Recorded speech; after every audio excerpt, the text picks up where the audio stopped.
আমি আজকে ওকে আসতে বলেছি আর ওর জন্য কিছু আয়োজন করেছি। চলো, যেটা তোমাদেরকে বলেইনি যে আজকে আমার বোনের বার্থডে বাংলা হিসাবে।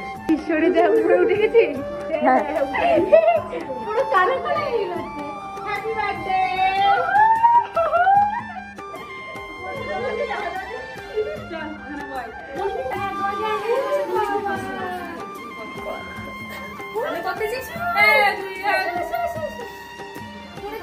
কথা বলো, মনে হচ্ছে আমার আইব্রো করছি। এগুলো তুমি করেছো? তোমার বুদ্ধি এগুলো? এটা কি রান্না করেছে?